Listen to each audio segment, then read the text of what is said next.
So the church has begun her long celebration. We don't think you can celebrate Easter in one day, so we are going to celebrate it for 50 days, which is longer than Lent, just to make sure that you know we're more joyful than penitential, that we're going to celebrate this for 50 days. And actually, some of you already knew this, maybe even when you were young, that even during Lent, every Sunday is not Lent. Now, I know if you just thought, wait, I gave up beer for Lent and I could have had a beer every Sunday? Yes, you could have. Because in the church's mind, every Sunday is Easter. So, even in Lent, it's Easter. Even in Lent, we're celebrating that Jesus has risen from the dead. We can't contain ourselves. It is the nature of this good news to tell it. We have to tell it to everybody. That's what we're going to hear during these 50 days of Easter. Stories from the Acts of the Apostles, stories how they just couldn't keep it quiet. They had to go and tell others. And the word that we hear in that first reading today in Acts is a word we're going to hear over and over again, and that is, we are witnesses, and that you are witnesses. So what does that mean if they are witnesses? And you, witnesses. How do you witness? I suppose you could say, well, I saw it. I heard it. That's kind of the initial part of being a witness there. But as we'll hear throughout the Acts of the Apostles, that's not enough. That's not really how you witness. It demands much more. You know, if you've ever been on a witness stand, you know they can poke all kinds of holes in your, well, I thought I saw, are you sure you saw? Well, maybe it was, or maybe he looked like this, or, well, you know, I can't really remember anymore the older I get. What did I do last night? I can't remember. I was here. No, the witnessing demands that you put your life somewhere. Years ago, I had an example of that in my own life when I was on a witness stand.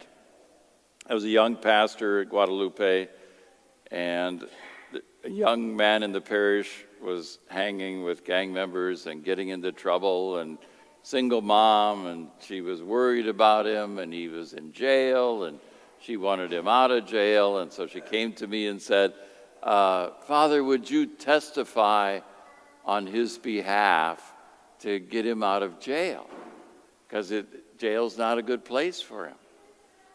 And well, okay. He had been a server at Mass, and I thought I could testify. So I'm at the courthouse, and I'm called up to the witness stand, and I had to swear in, and then I get asked about this kid, and I'm testifying.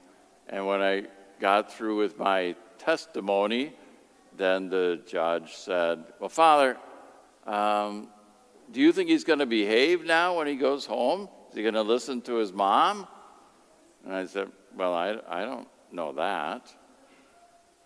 Well, then why should I release him from jail? I think, well, maybe he's learned his lesson, and he'll be better now.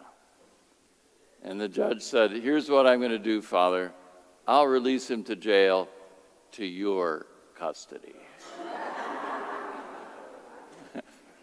Are you okay with that? Are you willing to supervise him and keep an eye on him? And he's sitting right there in front of me.